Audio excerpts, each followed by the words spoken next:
los programadores no son los mismos, pues que, por ejemplo, tú y yo que trabajamos en alguna empresa, ¿no? Es decir, pues vamos, si hay que fichar, se ficha, pues programar, el editor, el IDE, tal, todas las cosas que hay hoy en día. Pero claro, antiguamente, sobre todo cuando esto empezó, pues claro, no era igual. Es decir, entiendo que el perfil del programador era totalmente diferente. ¿Cómo era, digamos, este programador antiguo, ¿no? Vamos a hablar de los primeros, ¿no? Los de picador de tarjeta, ¿no? Por así decirlo.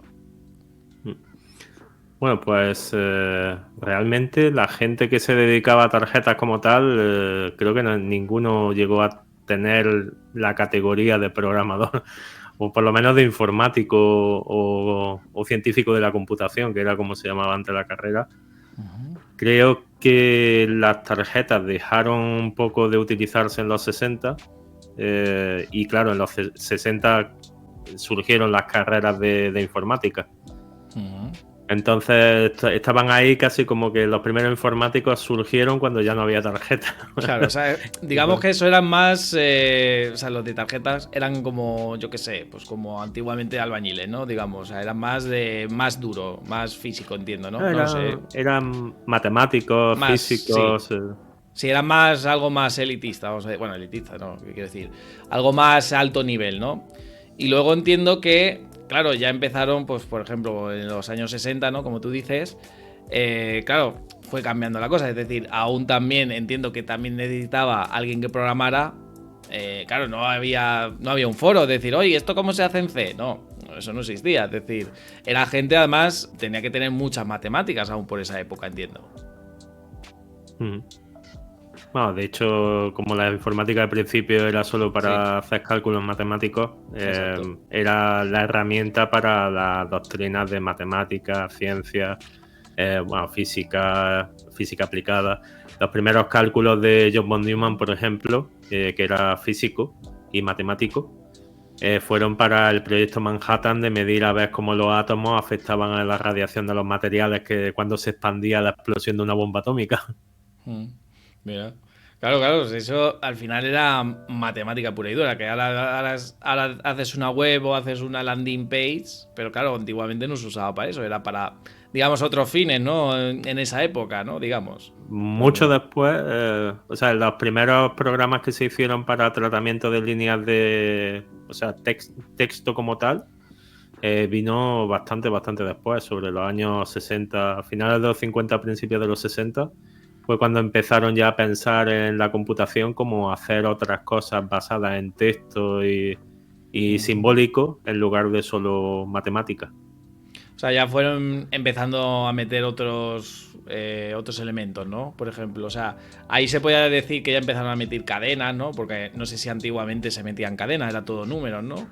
Digamos, es Mm. decir, pues vamos a meter una cadenita o vamos a hacer esto, ¿no? Es decir, entiendo que al final esto iría evolucionando de forma de, oye, vamos a hacerlo más cómodo, pues también para nosotros, ¿no? Es decir, no tengamos que estar aquí haciendo para quizá hacer 4 sumas, pues la vida de operaciones o operaciones matemáticas o lo que sea, y que sea mucho más sencillo, entiendo, para nosotros, ¿no? No sé. A lo mejor aquí yo estoy aquí suponiendo demasiado, diría yo. Yo creo en este podcast. Yo de historia no tengo ni idea, básicamente. Bueno, de hecho, bueno, Kathleen Booth, que estaba trabajando en una universidad, creo que era el Birkbeck College de Reino Unido, trabajaba con su marido haciendo estudios de cristalografía. Es un nombre bastante Sí. complicado. Pues para medir lo que es la cristalización de ciertos materiales y demás, quisieron utilizar máquinas. Era una pareja que le gustaba mucho la tecnología y convencieron a la universidad para que comprase las máquinas. El marido Andrew Booth se encargaba del montaje vamos, porque en aquellos tiempos era casi como comprarte un ordenador por piezas. Sí, que claro, eso era como en su día en el coche también, ¿no? Es decir, que no era fácil, entiendo. Es decir, que era algo muy limitado a cierta gente, entiendo. O sea, muy a nivel científico, ¿no? Por ejemplo. Sí, sí, vamos, era casi al nivel de comprar el libro donde vienen las instrucciones para montarte el computador y que te vayan llegando las piezas e ir teniendo que soldar los cables y ponerle las placas cada una en el sitio correcto. Y una vez montado todo, pues ya tienes el computador.